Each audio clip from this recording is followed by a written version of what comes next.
Amen, praise God. So nag-worry ako kagabi.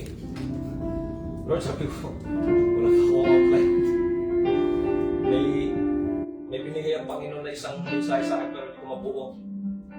Amen, praise God. But, amen, praise God. Suddenly the Lord move. Amen. Amen, praise God. And give me passion and conviction. Amen, praise God. So, Ecclesiastes chapter 4, 9 to 12. Let's read together mga kapatid. Ecclesiastes 4, 9 to 12. Let's read together mga kapatid. Two are better than one because they have a good reward for their labor. For if they fall, the one will lift up his fellow, but woe to him that is alone when he falleth, for he hath not another to help him up. Again, if two lie together, then they have heat, but how can one be warm alone? And if one prevail against him, two shall withstand him. And a threefold cord is not quickly broken. And also jump in Genesis chapter 2 verse 18. Let's read together Genesis chapter 2 verse 18.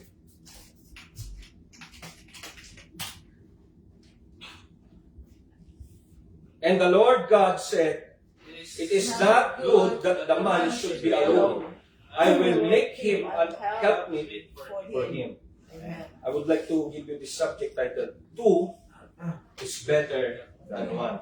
Tell to your neighbor, it says, two is better than one. Praise God. Let's clap our hands one more time unto the Lord. Thank you, Lord Jesus. Hallelujah, hallelujah. Request, Thank you, Jesus. Pastor, I need to pray the word of God. Amen. To God be the glory. Hallelujah. Thank you for your words, oh God. Thank you for your power. Hallelujah. We feel in our hearts in this place right now. Hallelujah. Thank you for your holy presence, oh God. Hallelujah. Anoint Pastor Nathaniel to preach us the word, oh God, your message for us today. And open our hearts to receive it. Hallelujah. Hallelujah. Glad. Hallelujah. With joy, oh God. So that, amen. Praise God. We give you all the glory and honor and praises, Lord, among your people today, oh God. Hallelujah. Congratulations with your precious blood, with your power. You speak to us through thy servant, Pastor Nathaniel, today. In Jesus' name we pray. Jesus' name. Somebody say, in Jesus' name.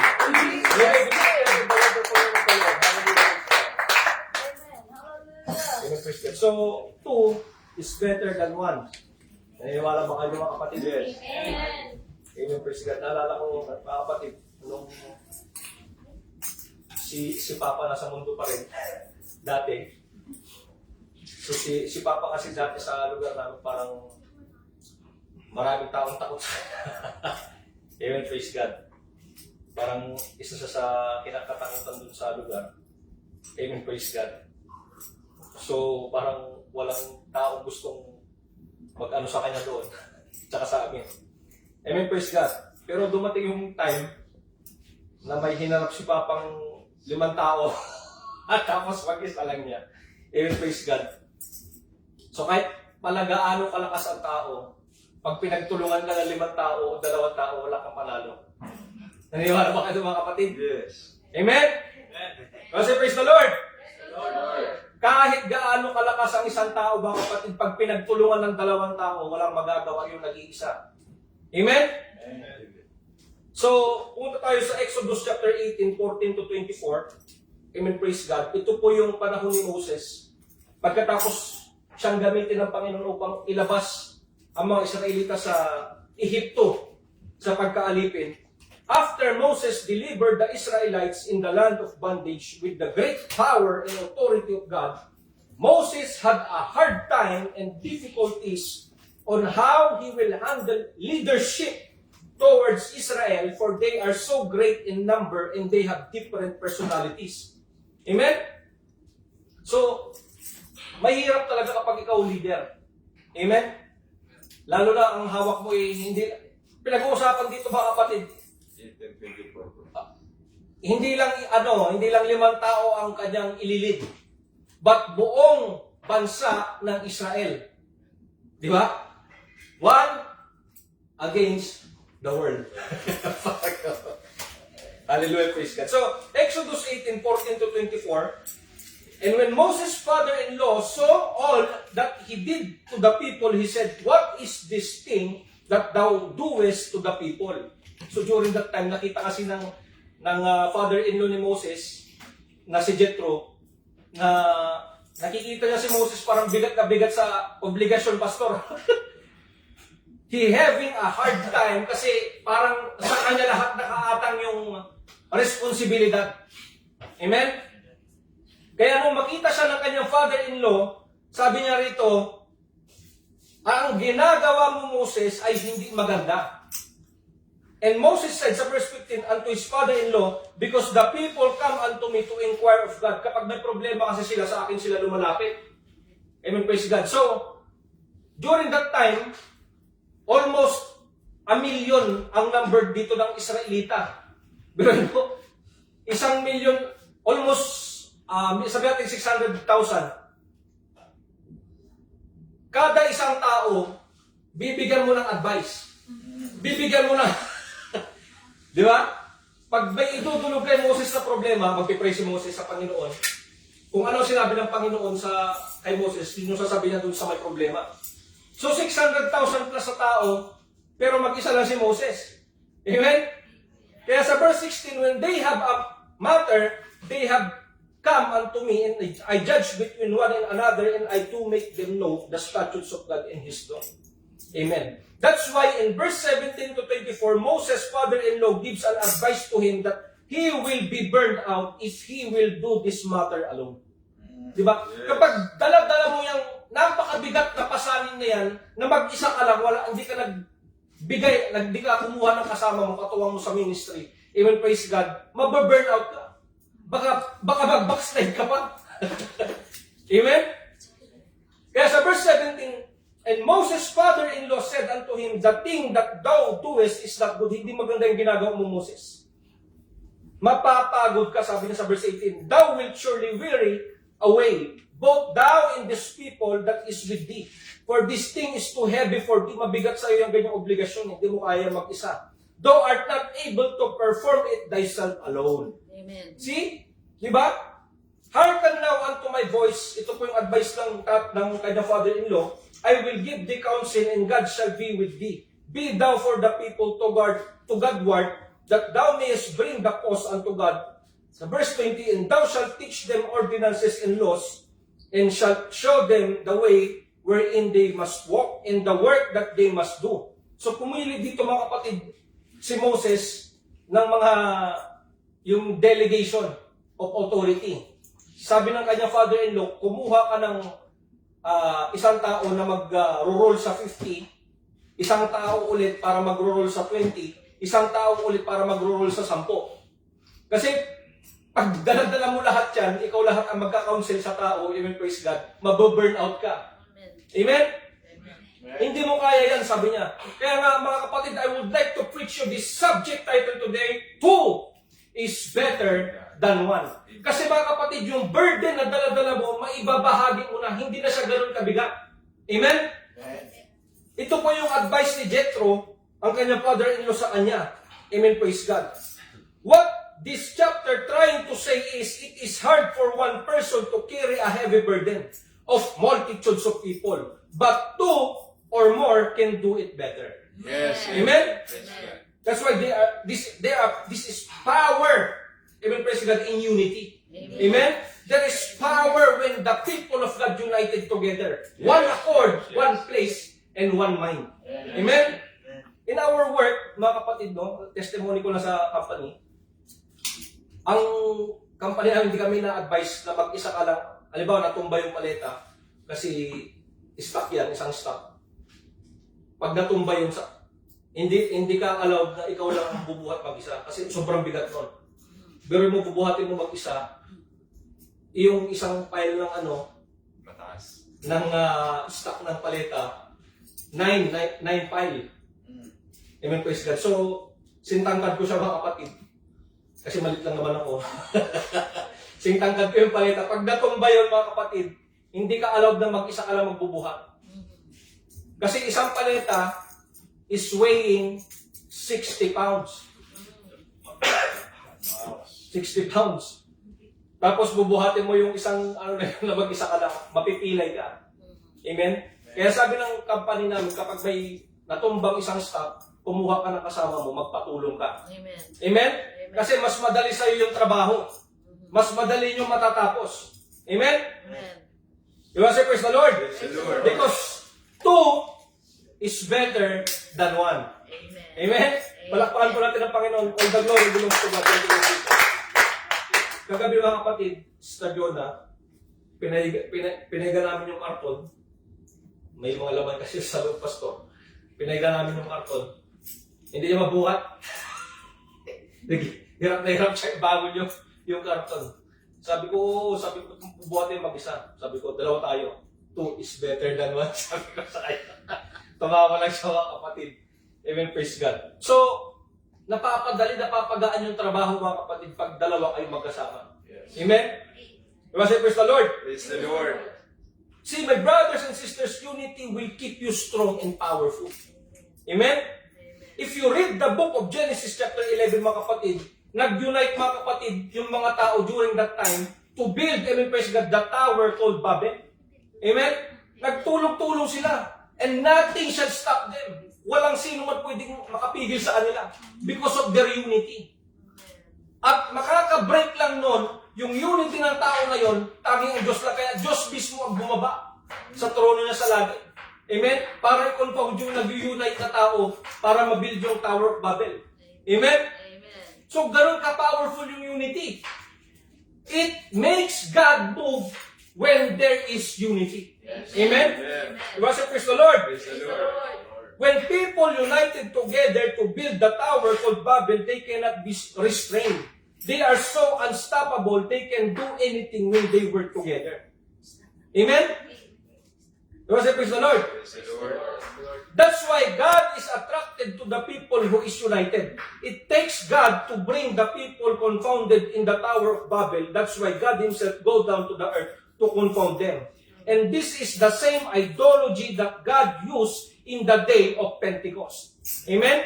So that the Spirit of God moved and baptizing people with the Holy Ghost and with Yes. fire. Amen. Diba? Sa Acts chapter 2, 1-4, mga kapatid, anong sinasabi dyan? And when the day of Pentecost was fully come, they were all with one accord in one place. Yes. Amen? And suddenly, there came a sound from heaven as of a rushing mighty wind. And it filled all the house where they were sitting, and there appeared unto them cloven tongues like as of fire, and it sat upon each of them.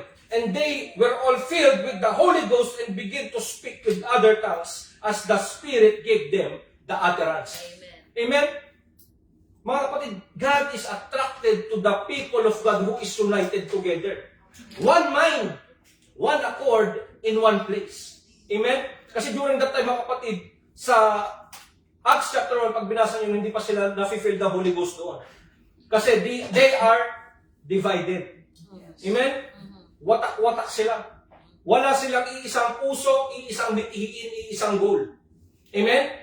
Pero mga kapatid, nung naintindihan ng mga apostoles na dapat meron silang iisang goal, iisang, even praise God, mithiin para kalugdan ng Diyos, kumilos ang Panginoon mga kapatid sa Acts chapter 2, 1-4. Kaya nga, nabaptize sila ng Holy Ghost.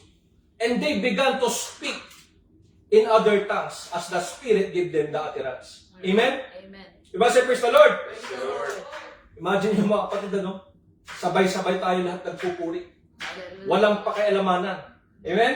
Ang gusto mo lang, amen, praise God, ang mitiin lang ng puso mo, mga kapatid, kaluguran ng Panginoon. Yes, I-worship siya hallelujah. in spirit and in truth, mga kapatid. And I'm telling you, God will move in the midst Amen. of His people.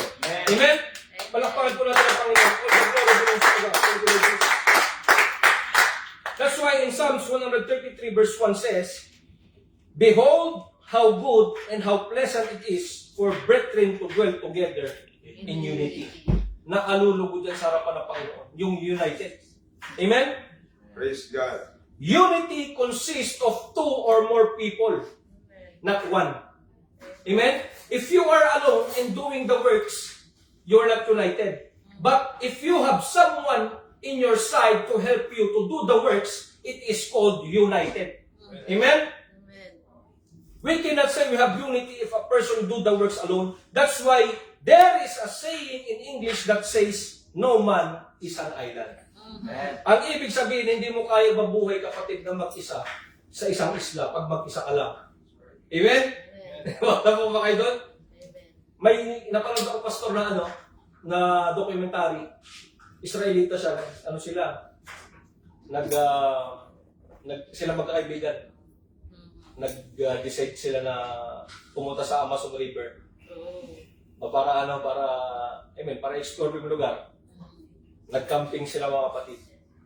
But suddenly, something happened, mga kapatid, nung nagra-rafting sila, pastor. Bumangga yung kanilang rafting dun sa sa malaking bato. Tumapon silang, yung dalawa tumapon sa tubig. Yung dalawa na iwan sa rafting boat. Praise God. Yung isa ngayon na Israelita, mga kapatid, naligaw siya kung saan-saan kasi inanod siya ng tubig. Mga kapatid, ilang araw siya mag-isa sa Amazon forest. Maraming mababangis na hayop doon. Amen, praise God. Amen? Kaya hindi ka magtatagal kapag mag-isa ka lang. Buti natagpuan siya. Dumating yung isang kasama niya, amen, praise God. Kumuha na sa klulo yung kasama niya. Yung mga kapatid, na-rescue sila. Ilang araw sila doon sa jungle. Amen? So ang ibig sabihin ng mga kapatid, hindi mo kaya mabuhay talaga kapag mag-isa ka lang. Amen? Kaya nga, naiintindihan nyo ng Panginoon. Ganun sa marriage natin. Diba? Genesis chapter 2 verse 18, it is not good for a man to be alone. Hindi mo kaya mabuhay kapag wala kang katuwang. Amen? Diba? Praise the Lord. Kaya nga, soul winning is hard to win soul if a person, amen, praise God, evangelize alone. Ganun din sa soul winning. Di ba? Napakahirap pag-evangelize kapag mag-isa ka lang. Kaya nga, ang mandated ng Panginoon, hindi niya sinugo sila ng isa-isa lang sila. They send them 2 by 2. Amen?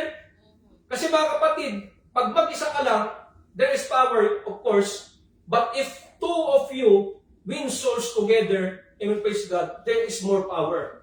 Amen? Mark chapter 6 verse 7, ito po si Lord Jesus, and He called unto Him the 12, and began to send them forth by 2 and 2. Amen? And give them power over unclean spirit. Amen. Imagine mo, kapatid, dalawa kayo, there's no giant can stand before you. Kahit mababang level mo spiritual, pag dalawa kayo, mga kapatid, praise God, na humarap sa giant, walang praise God, malakas na demons kapag ang dalawang mananampalataya pinagtulungan yung giant. Amen. Amen? Amen. Kaya ito yung sinasabi ni Lord Jesus, mga kapatid, if 2 of you, amen, praise God, gather together in unity, God will give you power to the unclean spirit. Amen? Amen. There is no demon can withstand us if we work together as one. Because 2 is better than 1. Amen? Amen. Sa worship, ganun din. Amen, praise God. In worship, when Paul and Silas sing praises unto God at midnight, it takes 2 persons to worship together and shake up the prison and save the Philippian jailers and his households to be baptized in Jesus' name. Diba? Hindi lang si Paul ang nag-worship. Dalawa sila ni Silas. Diba? Because there is power when 2, amen, praise God, man of God worship together in unity. Amen? Yes. Kaya mga kapatid, shake off, mga kapatid, the prison, mga kapatid, at na-deliver na, mga kapatid, yung Philippian jailers. Amen? Diba sa praise the Lord? Praise the Lord. 1 is good, but 2 is better. Because today, I would like to preach you this subject, 2 is better than 1. Amen? Amen. In Christian marriage also, this is what the Bible said. Amen? Genesis 2:18, and the Lord God said, it is not good that the man should be alone. I will make him an helpmate for him. Amen? Kahit ang lalaki ang binigyan ng Panginoon ng authority doon sa Garden of Eden, mga kapatid, hindi pa rin niya kaya mabuhay mag-isa. Kaya alam niya ng Panginoon, kaya pinatulog niya dito si pag binasa mo ito pababa, pinatulog niya dito si Adan, kumuha siya ng rib. ni Adan para maging babae gawing babae yung kanyang rib. At sinabi rito, Genesis 2:18, it is not good for a man to be alone. Amen? I will give an helpmate for him. Kaya nga, sa mag-asawa talaga, dapat united talaga sa bahay. Hindi pwedeng divided. Amen? God knows that we as male, given by God an authority, it is hard for us to live without our wife. That's why God understood it. That's why God said, man, amen, praise God, I will make him an helpmate for him. Amen? Bibigyan ko siya ng katuwang. Ang ano doon ng Panginoon, ang purpose doon ng Panginoon para ma-divide yung obligasyon. Amen? Para hindi ka ganun mahirapan sa araw-araw, kapatid. Amen? Kasi kung ikaw na lang palagi, ikaw na magluluto, ikaw pa maglalaba, ikaw maghuhugas ng pinggan, sa'yo lahat. Amen? Amen. Hindi naman maganda yun, hindi balance mga kapatid. Pag sinabing marriage, 50-50 kayo. Amen? Hindi pwedeng 40 dun sa isa, 60 dun sa isa. Dapat 50-50 kayo. Amen? Amen. Tulungan na kita maghugas ng plato. Sige, maghugas ka ng plato. Nakita ng asawa mo, hindi ka naghugas ng plato. Gawin mo yung hinugasan mo, yung mga dumi pa. Uulitin ulit ni wife. Minsan ganun kami sa doon pinapaalis niya pag ako na yung nagtatrabaho. Kasi yung hinugasan ko, minsan may mga bulak-bulak pa. Ako na, so inuulit na minsan yung trabaho ko, kapatid, yung praise God. But marriage, even praise God, alam niyo ang marriage mga kapatid, napaka-ano nito, napaka-exciting. Napaka-exciting na marriage mga kapatid. Ito yung hindi maintindihan ng marami. Amen? Minsan, akala nila yung pag-marriage na, ay, natali na ako. Kaya maraming tao ay magpakasal, pastor. Kasi akala nila, instead na kasal, sakal. Sinasakal nila. Pero hindi po yan totoo. If you are truly a Christian, mga kapatid, there is, amen, praise God, power in your marriage. Yes. Merong nilagay dyan ang Panginoon sa marriage nyo ng power. Amen? Amen. Amen. Diba si praise the Lord? Praise the Lord. Palakpakan po ng ulang Amen, praise God. Did you know, my brothers and sisters, that there is power that God is in store in your marriage? Some Christian knows it, but some are blinded by the enemy, causing relationship and marriages to be divided. Amen? Why? Because the moment you see in your marriage that no demon in hell can stop you if you are in marriage, amen, praise God. Pag binuksan kasi ng Panginoon ng isip nyo sa marriage, yan ang ayaw mangyari ni Satanas. Walang imposible, mga kapatid, sa decision making ninyo. Amen? Pag nag-unite kayo, dalawa kayo magkasama, amen, praise God, pinag-pray nyo dalawa, amen, praise God, yung inyong goals, yung inyong plano sa buhay, amen, praise God. Sinabi ko sa Matthew 18 verse 19. Matthew 18 verse 19, and again I say unto you, that if two of you shall agree on earth as touching anything that they shall ask, it shall be done for them of my Father which is in heaven. Yan yung ayaw makita ni Satanas sa marriage ninyo. Kaya ang ginagawa niyo mga kapatid, binabato ka niya ng kung ano-ano, doubts, amen, praise God, unloving sa puso mo, amen, praise God, para isipin mo na hindi ka mahal ng asawa mo. Amen? Kasi sa oras na buksan ng Diyos yung kaisipan mo na may power dyan sa marriage ninyo, amen, praise God, nothing, amen, praise God, will stop you in your goals, in your objective, in your work with God. Amen? Kasi ang hirap maglingkod ba kapatid pag ang sarili mong sambahin kaaway mo. Ang hirap talaga maglingkod sa Panginoon sa totoo lang. Amen?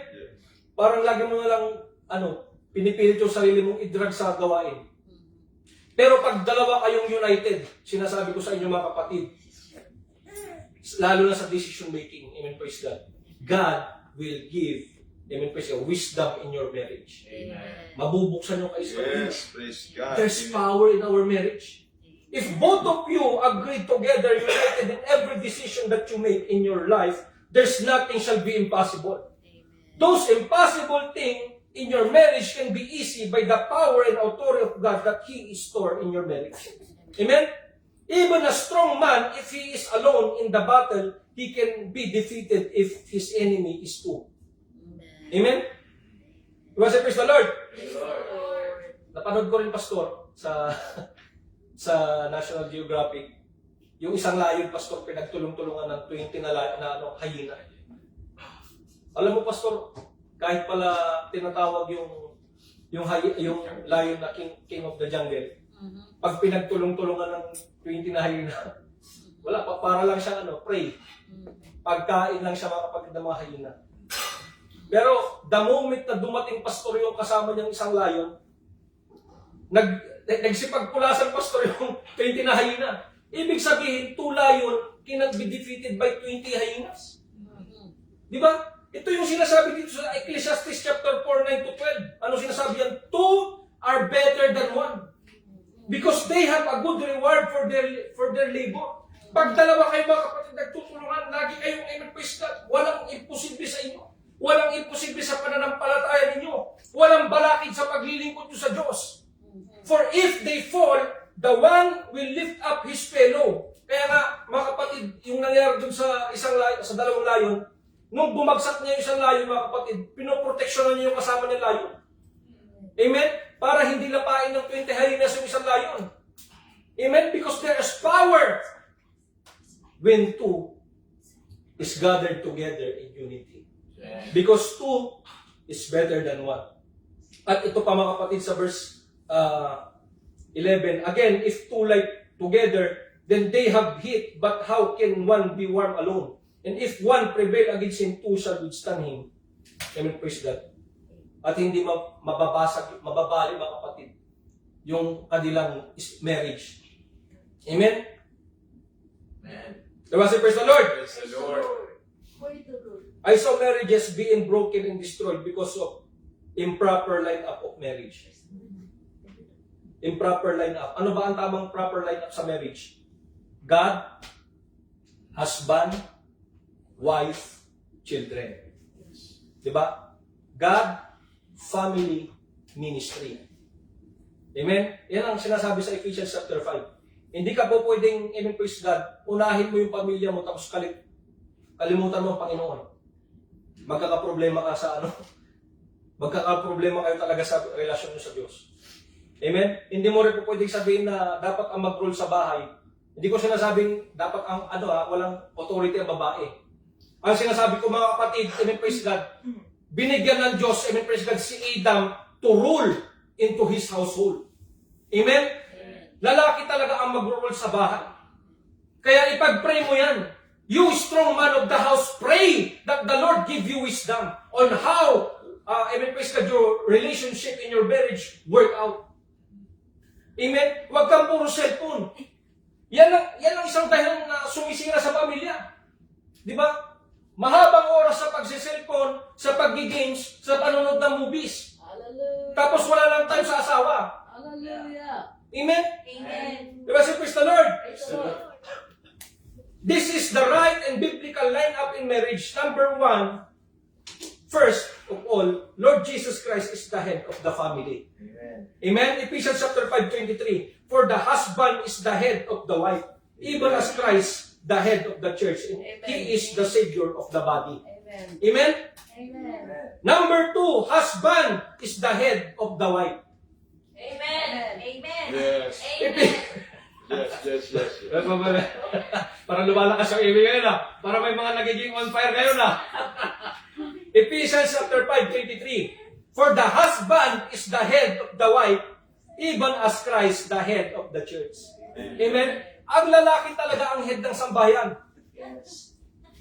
Ephesians chapter 5:25. Ito po mga kapatid, advice ni Pablo sa Ephesians church. Husband, love your wife. Amen. Even as Christ also loved the church and gave Himself to it. Kayo mga lalaki, mga asawang lalaki, mahalin niyo ang asawa niyong babae. Amen. Amen? Husband, love your wife, not enslave your wife. Diba? Wala kang katulong sa bahay. Hindi mo katulong ang asawa mo. Hallelujah. Amen? Palakas nagiging on fire ang mga kapatid ko sa pananampalataya ngayon. Palagpakan natin ang Panginoon. Hallelujah. nakikita mo kapatid na maraming ginagawa sa wife mo, tulungan mo na. Amen. Kaya ka nga binigyan ni Lord Jesus sa kanya, amen, praise God, ng katuwang, hindi para magkaroon ng katulong. Pag sinabing katuwang, kasama mo. In all, amen, praise God, in labor. Amen? For thick and thin. For better or worse. Till death do us part. Kaya nga kayo nagsumpaan mga kapatid eh. Di ba? Sasabi-sabi pa kayo sa altar, ay, mahal ko siya, Lord. Excited na ako.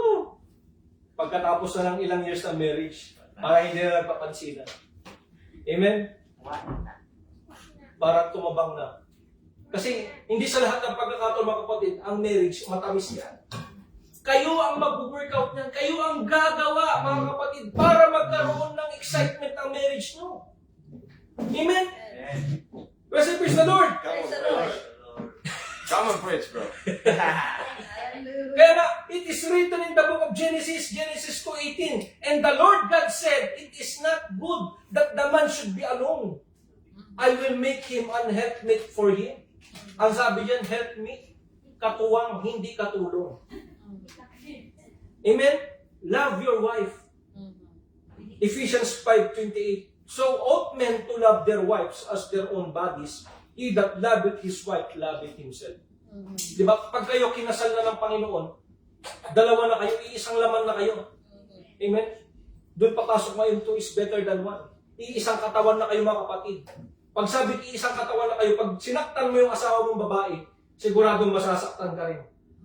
May kapatiran tayo, pastor, nag-testify siya sa amin. Tawag-tama talaga ang Mr. Jonah. Sumakit talaga yung tiyan ko nung katatawa sa kanila nung nag-testify sila. Yan naalala ko, brother na, yung kasabihan na kayo mag-asawa, sabi niya, pag sinaktan mo yung asawa, masasaktan ka rin. Totoo yan, naniniwala ko dyan, sabi niya, pastor. Yung kapatiran natin na yun. Bakit? Nung nag-away kami ni Mrs., sabi niya, praise God, kumuha ko ng pambato. Kasi pinatay na nila yung ilaw, pastor, wala na sila makita. Dahil sa sobrang galit ko, nagdabog ako, pinato ko na lang ganyan, hindi ko alam kung saan tumama yun. Pero tinabahan pala yung asawa ko. Tapos yung asawa ko, sabi niya, bumanting. Sumuntok din. Out of nothing, tinabahan ako sa ulo. kaya pag sinaktan mo ang asawa mong babae, masasaktan ka rin. Vice versa. Amen? Amen. Kaya nung narinig namin yung testimony na yun, pastor, tawa kami ng tawa sa Jonah. And praise God, let's give God all the glory. Hallelujah. Kasi isang laman na kayo.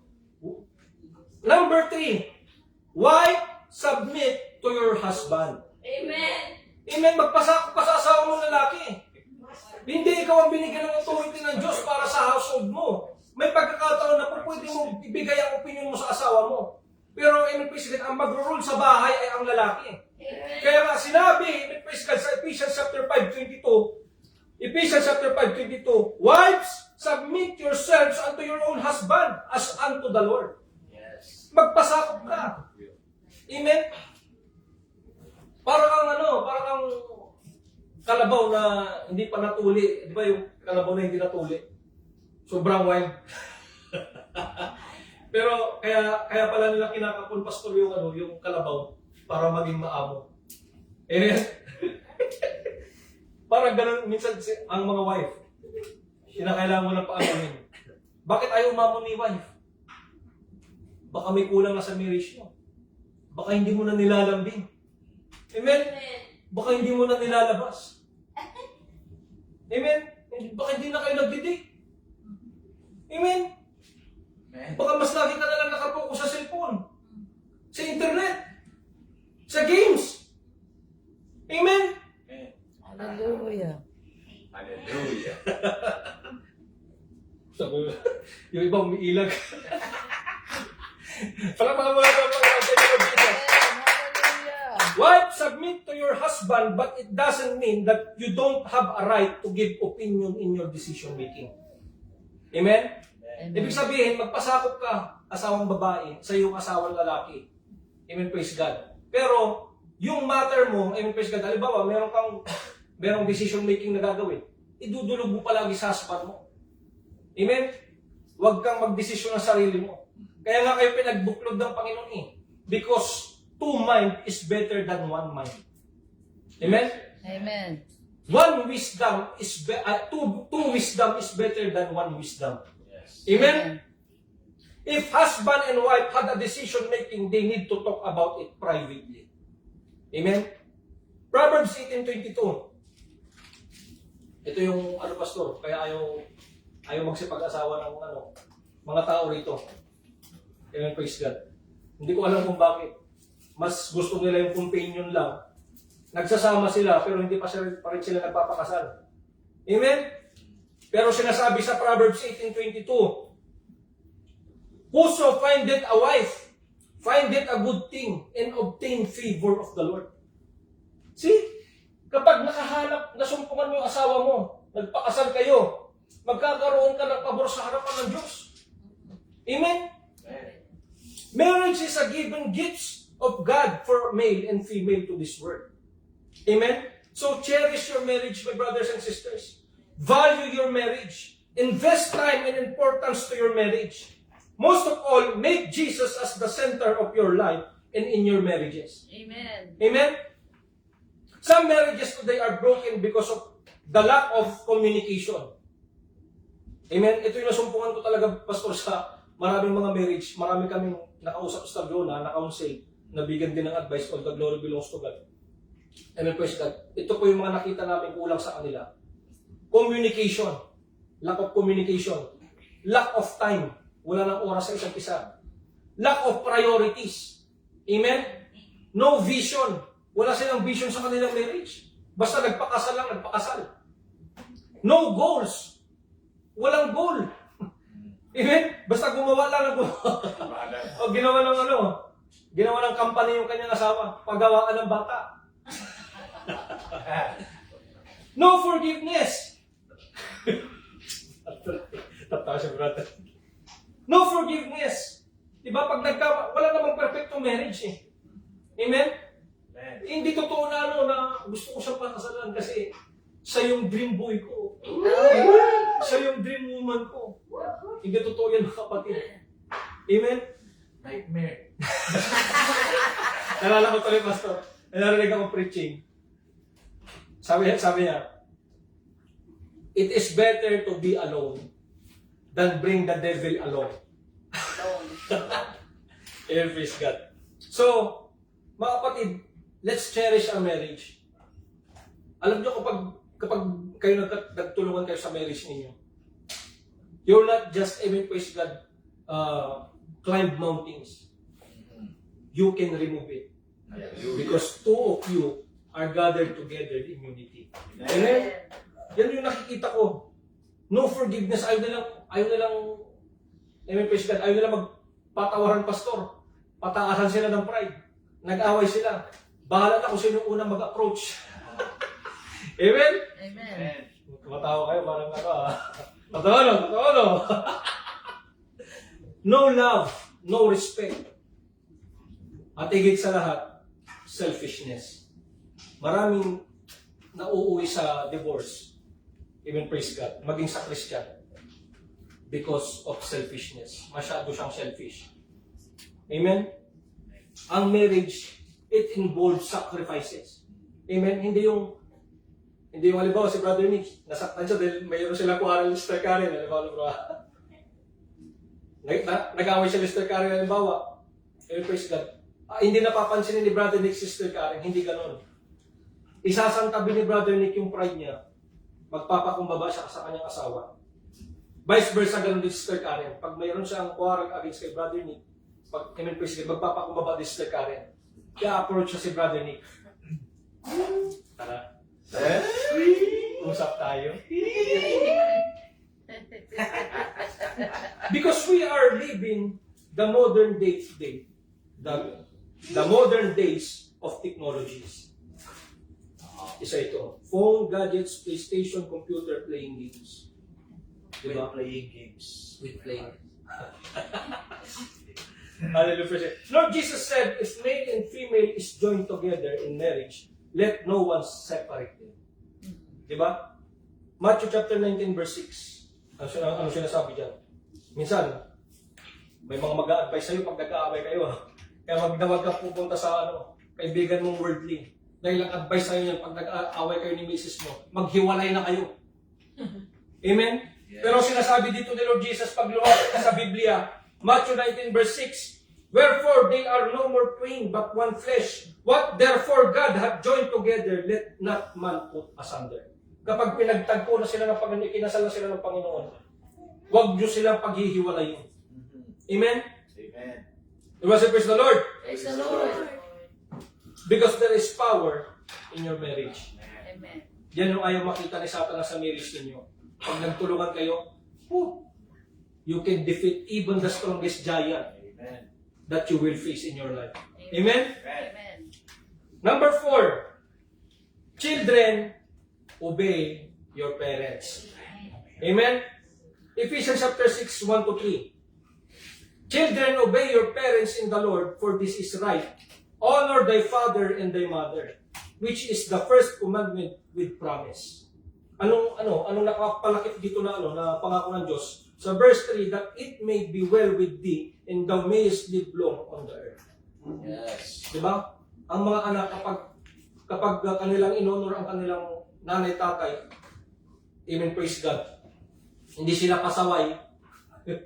Amen. Ito po yung pangako ng Diyos sa verse 3. That it may be well with thee, and thou mayest live long on the earth. Mabubuhay ka ng mapayapa, ng mahaba sa mundong ito. If we obey our parents and honor them, we honor God also. Pag in-honor mo ang iyong magulang, mga kapatid, para mo na rin in-honor ang Diyos. For if we honor our parents, we also honor God. For God is a parent to our soul. Amen? Last verse that I am going to read. Matthew 18:20. For there were 2 or 3 are gathered together in my name. There am I in the midst of them.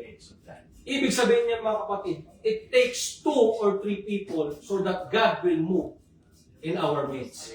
Amen? Biruin mo, dalawa kayo, nagpipray for the mighty moving of the Holy Ghost. Di ba? God, amen, praise God, will dwell in the midst of us. Amen? If we gather together in the name of our Lord Jesus Christ, He will be in our midst. It takes 2 or more people enable for God to move in our midst. And the Bible also said that if we fellowship with one another, Lord Jesus' blood will cleanse us. Amen. Diba? Kaya mahalaga ang fellowship, mga kapatid. Huwag natin kaliligtaan yan. Minsan ang nangyayari sa buhay natin, pag nakalibot tayo sa gawain, amen, praise God, entry point ka ng kaaway. Amen? Kapag madalang tayong umattend ng service, sa online lang tayo nakikinig, iba pa rin, mga kapatid, pag sama-sama kayong nag-worship. Amen? Hindi mo po pwedeng sabihin na unity kapag yung ka-unity mo andun sa cellphone lang. It takes the 2 or 3 person, amen, praise God, to worship together. Yes. Amen. Amen? 1 John chapter 1 verse 7, last verse. But if we walk in the light, as He is in the light, we have fellowship one with another, and the blood of Jesus Christ, His Son, cleanseth us from all sin. Pag tayo pala nag-fellowship, mga kapatid, na ganito, nililinis tayo ng Panginoon sa ating karumihan. Amen? Nawawala yung di ba? May pagkakataon kasi na pag ang tagal mong hindi naka-attend, tapos a-attend ka, parang malayo yung loob mo sa mga kapatiran mo. Amen? Parang ayaw mag-open up. Di ba? Parang andun ka lang, gusto mo, andun ka lang sa sulok. Lahat ng yun mawawala kapag nagkaroon kayo ng unity. Sama-sama kayo. Amen? Tapos lahat ng nagawang kasalanan natin, mga kapatid, lalo na sa isa't isa, nawawala, nililinis ulit tayo ng banal na dugo ng ating Panginoon Jesus Christ. Amen? Amen. You want to say praise the Lord? Praise the Lord.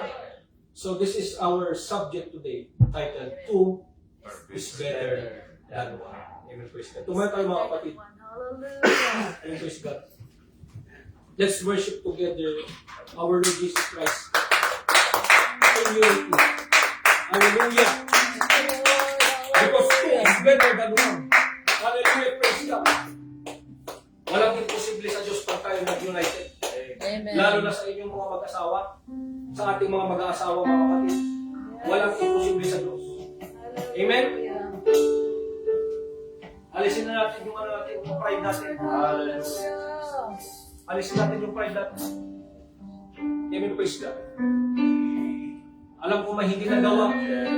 Alam ko may nagawang hindi maganda sa akin sa gabi. Ang aking asawa. But this time, tatanggalin ko yun. Yung robe of pride. At papalitan ko ito. Amen, praise God.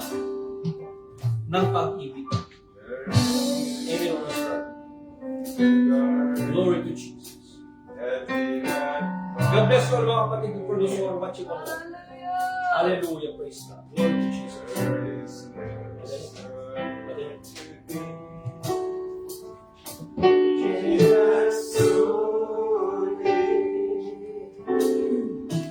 If we carry the weight of the world upon his shoulders. Praise the Lord. Hallelujah. Let's worship the Lord Jesus. Hallelujah. I am my brother that he Our problems, our family problems, Lord Jesus Lord. Christ.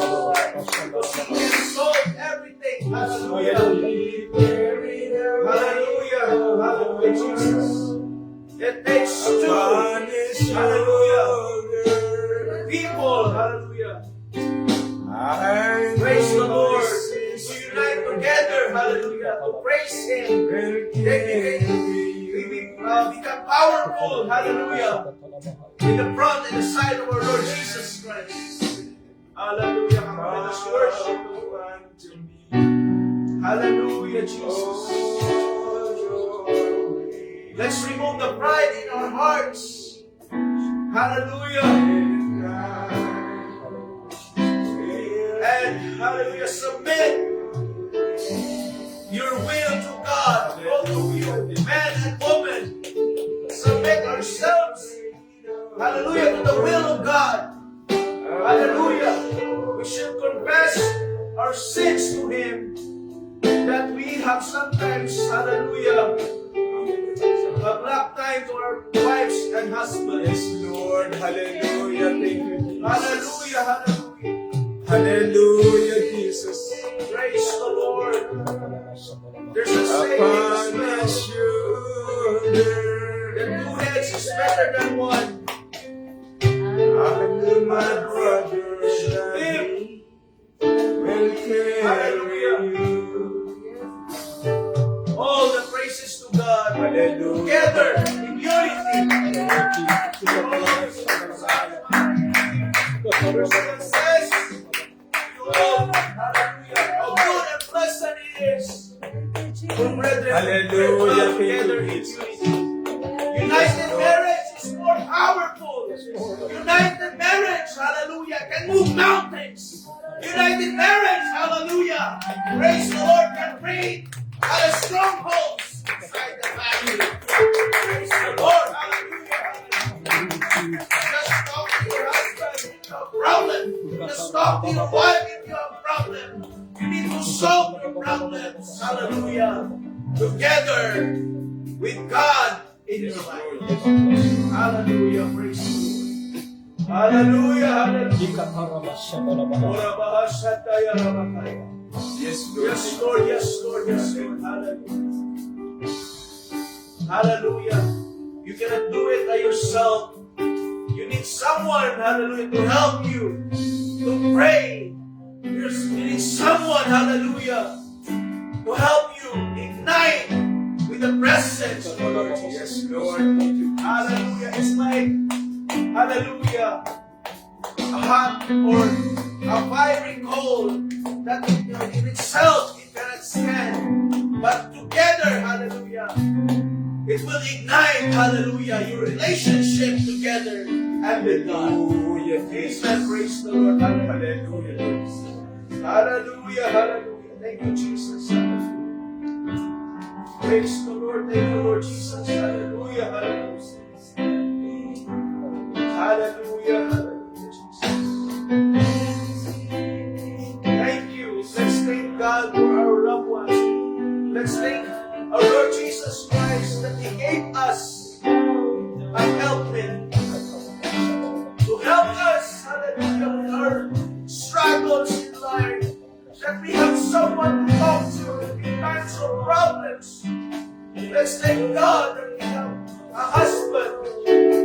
Hallelujah. That will always listen to us. Hallelujah. That will, hallelujah, encourage us. That will protect us. Hallelujah. That will, hallelujah. Yes, Lord. Praise the Hallelujah. Lord. Always there. Hallelujah. Provide. Hallelujah. Let's thank God for the wives. Hallelujah. That He provided us. Even though man is strong in nature, but sometimes, hallelujah, we struggle emotionally. Hallelujah. But God is always there. Reminding us. Hallelujah.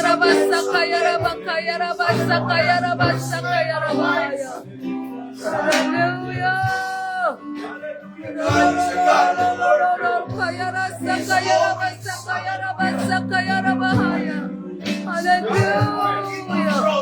Hallelujah. Yes, Lord. Sons, therefore, of God, resist the devil that he will flee from you. Submit your marriage to God, and everything will be possible. You can do all things, hallelujah, through Christ, who strengthens you, who will strengthen your marriage. There is no storm to make for the two of you. There is no problem to make for the two of you. Let's respect one another. Let's love one another. Same as God loves us. Hallelujah. He is always there for you.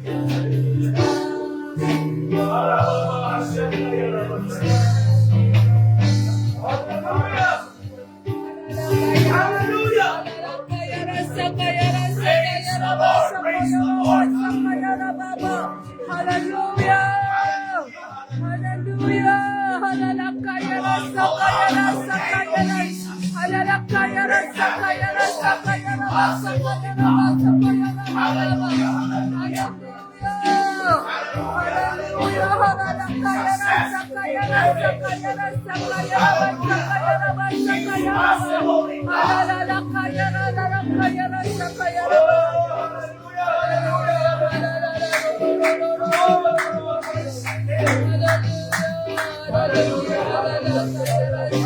Hallelujah.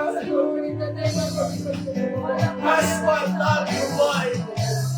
Wife, love your husband. This is the message of God for us today, your church. Hallelujah. This is the message of God for us today. Don't neglect your wife. Don't neglect your husband. Share responsibility. Hallelujah. Together. Hallelujah. You can do everything in the name of Jesus. Together. You be strong in the name of Jesus. Together. Fighting in battles. Hallelujah. Standing together in unity. In the name of Jesus. Hallelujah. Hallelujah.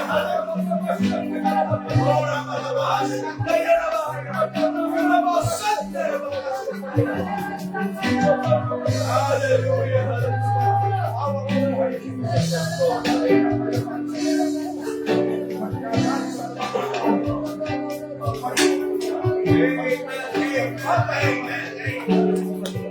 Yes, yes, yes, yes, yes. Hallelujah. Come on, touch down the spirit. Yes, Lord. Yes, Lord. In the name of Jesus. Halakaya rasakaya rasakaya rasakaya rabakaya rabahaya. Italakaya rakaya rasakaya rabasakaya rabakaya. Italakaya. Ikalasakaya rabasakaya rabasakaya rabasakaya rabahaya. In the name of Jesus. In Jesus' name. Hallelujah. Hallelujah. Hallelujah. Hallelujah. Set your spirit free. Hallelujah. Hallelujah. Hallelujah. Hallelujah. Rasakaya rasakaya ramakaya. Ikalasokoya ramasakaya ramakaya. Jesus. Jesus. Jesus, hallelujah, in Jesus' name. In Jesus' name, hallelujah, hallelujah, hallelujah, hallelujah. Yes, Lord, hallelujah, hallelujah, hallelujah, hallelujah. In the name of Jesus, yes, Lord, surrender everything to Jesus. Surrender everything to Jesus. Hallelujah, hallelujah. Jesus loves you. Hallelujah. Jesus loves you. Hallelujah.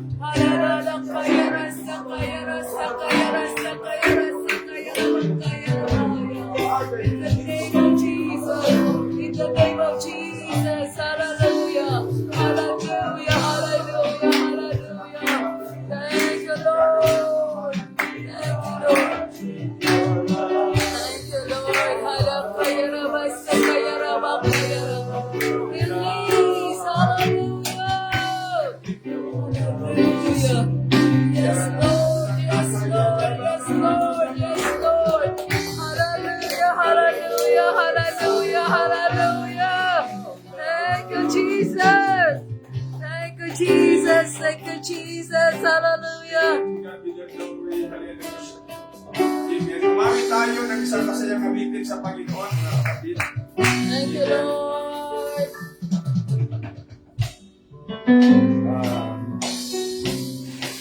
Na, na, na, na.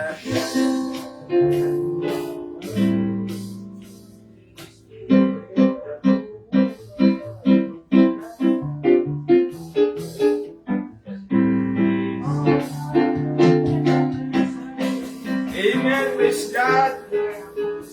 Sampay natin ang Panginoon na mayroong kasiyahan sa ating mga puso, mga kapatid.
Amen. Let's pray, mga kapatid. Amen. Amen. Praise God. Hallelujah. Jesus. Hallelujah. Salamat sa iyong mga salita, Panginoon, na nagbibigay Yes, ng buhay. Lord. Yes, Amen. Lord. Nagbibigay ng kasiyahan. Hallelujah. Kagalakan, kapayapaan sa aming mga puso, Panginoon. Salamat sa buhay ni Pastor Nathaniel, Panginoon. Praise God. Hallelujah. Patuloy gamitin. Amen. Praise God. Na instrumento mo, mga aralan yung mga salita, Panginoon. Praise God. Sa oras na ito, Ama, pinararangalan ka namin, O God. Salamat sa pangungusap mo sa aming mga Yes, Jesus. sa kalakasan, Panginoon, na ibibigay mo Yes, sa amin. Lord. To God be the glory. Cooperation with your precious blood. In Jesus' name we pray. Jesus' name. God bless mga kapatid, Sister Nati, Brother June, Sister Anita, and all the watchers. Hallelujah. God bless you all mga kapatid. Nandito si Baby Luke. Amen. Praise the Lord. Hallelujah. Amen. Praise the Lord, Baby Luke. Amen. Hallelujah. Praise the Lord. Praise the Lord. God bless. Yan. God bless, Sister Anita, Brother June, Sister Nati, ang lahat po kayo mga kapatid na nasa online. Amen. God bless you all. See you soon. Amen. Amen. Praise the Lord. Okay, bye-bye for now. God bless.